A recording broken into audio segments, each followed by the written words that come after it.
साथियों जोहार, आप सभी का स्वागत है आपके अपने YouTube चैनल स्टडी टॉप में। आज की क्लास में भी 12th ऑनलाइन ईयर झारखंड सामान्य ज्ञान है, जो झारखंड सामान्य ज्ञान की आज 23वीं कड़ी है। आज की क्लास के प्रश्नों की ओर देखते हैं एक एक करके सभी प्रश्नों को, और इसकी व्याख्या को भी समझने की कोशिश कीजिएगा, याद रखने की कोशिश कीजिएगा। पहला प्रश्न है, स्वर्णरेखा परियोजना कितने राज्यों की परियोजना है? दोस्तों, ये झारखंड की एक स्वर्णरेखा परियोजना है जो स्वर्णरेखा नदी पर बना हुआ है, और स्वर्णरेखा नदी जो है रांची के नगरीय स्थान से उद्गम है इसका, और इस स्वर्णरेखा नदी का प्रवाह जो है 474 किलोमीटर का है। तो दोस्तों, ये 3 राज्यों की परियोजना है। कितने राज्यों की? 3 राज्यों की परियोजना है, जो झारखंड, उड़ीसा और पश्चिम बंगाल। झारखंड, उड़ीसा और पश्चिम बंगाल, ये 3 राज्यों की संयुक्त परियोजना है स्वर्णरेखा नदी परियोजना। दोस्तों, इस परियोजना का आधारशिला 1978 ईस्वी में रखा गया था। कब रखा गया था?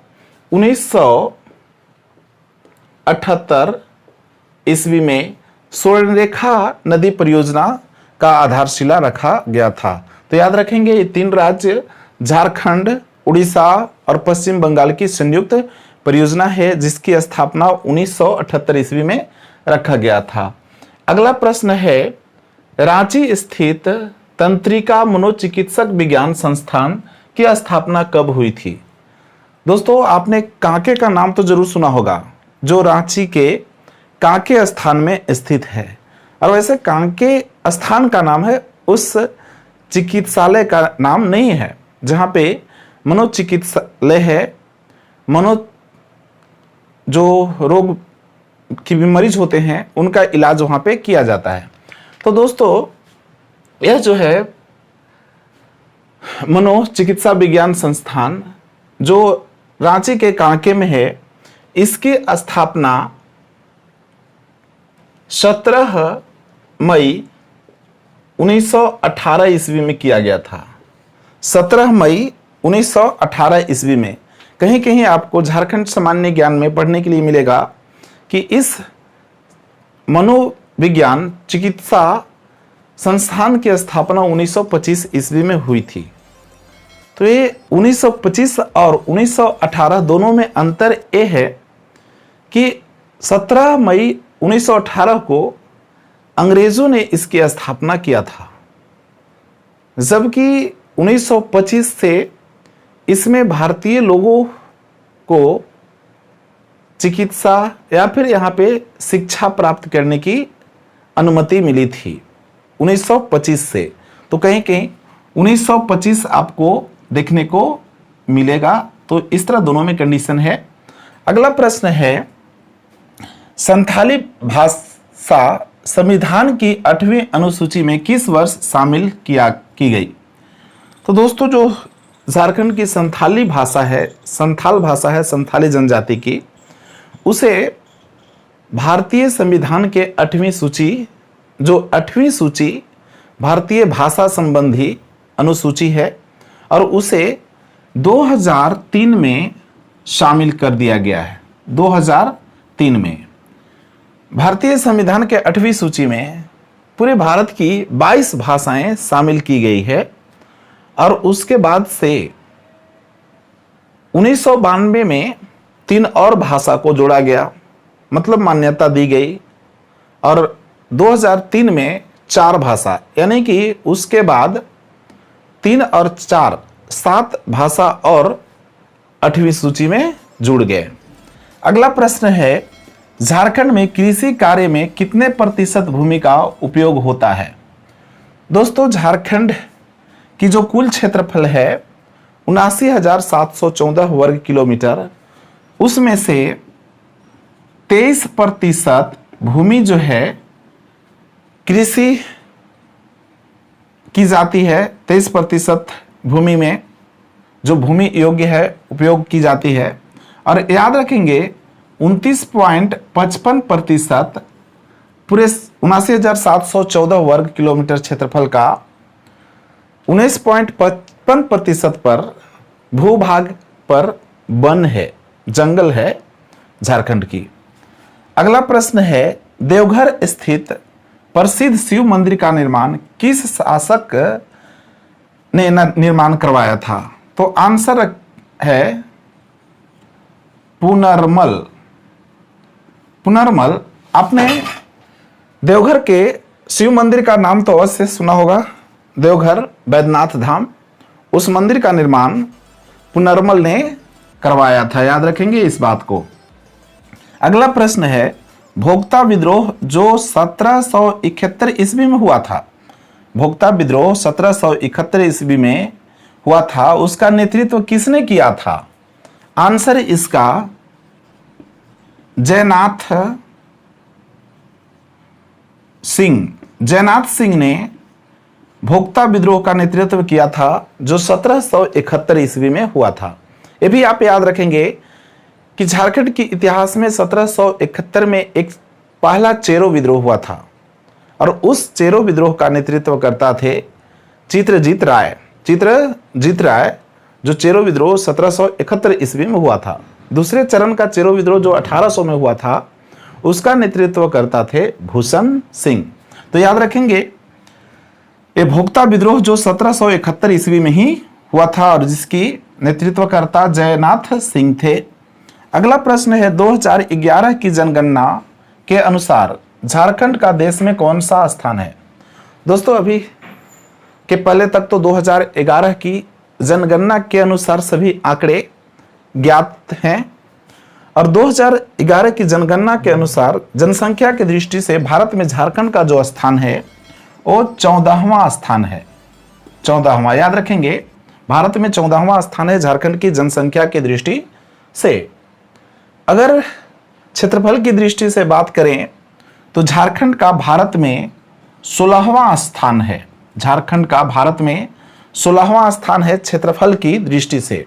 और राज्य बनने की क्रम की दृष्टि से याद रखेंगे तो झारखंड का कहवां है 28वां क्रम है झारखंड का भारत में राज्यों को बनने का क्रम में। अगला प्रश्न है, नागवंशी राजाओं की राजधानी सुतियाम्बे कहाँ स्थित है? तो दोस्तों सुतियाम्बे में नागवंशी राजा राज किए थे और यहाँ पे सुतियाम्बे में राजधानी थी नागवंशों की और इन सुतियाम्बी रांची में है। कहाँ है? रांची में। अगला प्रश्न, भूमिज नेता गंगा नारायण सिंह का विद्रोह कब हुआ था? तो दोस्तों भूमिज विद्रोह जो हुआ था वो उसके नेतृत्वकर्ता गंगा नारायण सिंह थे और यह विद्रोह पश्चिम बंगाल के मिदनापुर के ढालभूम क्षेत्र से प्रारंभ हुआ था और यह हुआ था 26 अप्रैल 1932 ईस्वी को। 26 अप्रैल 1932 ईस्वी को यह विद्रोह कौन सा है?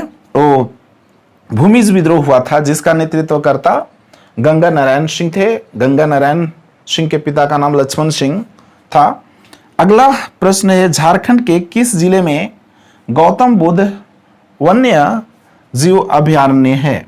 तो दोस्तों ये क्वेश्चन बड़ा जटिल है, थोड़ा विवादास्पद हो गया है। गवर्नमेंट के जो पैटर्न होते हैं एग्जाम को लेने का और जो सेट किया जाता है क्वेश्चन, उससे विवादित हो गया है। कुछ लगभग 3-4 ऐसे एग्जाम हैं जो द्वितीय, तृतीय, चतुर्थ वर्गीय तक के एग्जाम में एक क्वेश्चन बार बार पूछा गया है। सवाल देखिए यह है कि झारखंड के किस जिले में गौतम बुद्ध वन्य जीवन अभयारण्य है? तो दोस्तों झारखंड सामान्य ज्ञान में आज भी पढ़ेंगे तो इसका जवाब आता है कोडरमा। कोडरमा। लेकिन कुछ कैंडिडेट्स अभ्यर्थियों ने इस पर कंप्लेन किया है। कंप्लेन ये है अभ्यर्थियों का कि जब एग्जाम ली जाती है क्वेश्चन ऐसा होता है, उसका ऑप्शन कोडरमा भी होता है, हजारीबाग, पलामू और सिंहभूम, ऐसा कुछ हो जो भी हो, लेकिन यहाँ पे 2 ऑप्शन महत्वपूर्ण है, वो है कोडरमा और हजारीबाग। सामान्य ज्ञान में आप पढ़ेंगे तो आपको ये मिलेगा कि इसका आंसर जो है गौतम बुद्ध वन्य जीव अभयारण्य कोडरमा में है। आंसर ये मिलेगा आज भी सामान्य ज्ञान में झारखंड की। लेकिन इसका सटीक जो आंसर है वो है हजारीबाग। और जो सरकार एग्जाम लेती है झारखंड सरकार, उसमें भी उसके काउंसिल द्वारा आंसर की यही दिया जाता है कि कोडरमा है, जबकि रियलिटी ये है कि इसका आंसर हजारीबाग होगा। क्यों? क्योंकि यह अभयारण्य क्षेत्र जो है हजारीबाग के चौपारण प्रखंड में स्थित है, तो इसे कोडरमा नहीं कहा जा सकता है। झारखंड सामान्य ज्ञान में पहले से चला आ रहा अलग बात है, लेकिन वह क्षेत्र जब हजारीबाग के अंतर्गत आता है तो उसका जवाब तो हजारीबाग होना चाहिए। आप इसे खारिज भी कर सकते हैं, काट सकते हैं, और यहाँ पे हजारीबाग हो जाएगा। तो दोस्तों ऐसे ही झारखंड सामान्य ज्ञान में एक और सवाल है। सवाल जब ये पूछा जाता है कि झारखंड के किस जिले में बेतला पार्क स्थित है, तो दोस्तों यहाँ पे थोड़ा कन्फ्यूजन स्टूडेंट्स लोगों को होता है कि बेतला पार्क पहले पलामू जिला में था, जब लातेहार जिला नहीं बना था। चूंकि लातेहार जिला पलामू जिला ही था पहले, जब पलामू जिला से लातेहार एक नया जिला बना तो बेतला पार्क का जो क्षेत्र है वो लातेहार जिला में चल गया। तब फिर बेतला पार्क झारखंड के लातेहार जिला में स्थित है, आंसर होगा, न कि पलामू जिला। अगला प्रश्न है, धूमकुड़िया किस जनजाति की सामाजिक संस्था है? तो दोस्तों ये जो है उरांव जनजाति की सामाजिक संस्था है। किसकी? उरांव जनजाति की। और लास्ट क्वेश्चन है, छोटा नागपुर संयुक्त संघ 1954 ईस्वी की स्थापना किसने की थी? तो दोस्तों झारखंड में छोटा नागपुर संयुक्त संघ जो जिसकी स्थापना 1954 ईस्वी में किया गया था, उसका संस्थापक सुखदेव महतो थे। सुखदेव महतो ने 1954 ईस्वी में छोटा नागपुर संयुक्त संघ की स्थापना किया था। तो याद रखेंगे, सभी प्रश्न जो है लगभग इम्पोर्टेंट हैं, जो सभी झारखंड सामान्य ज्ञान से लिए गए हैं। फिर मिलते हैं अगली कड़ी में झारखंड सामान्य ज्ञान के अगली कड़ी को लेकर के।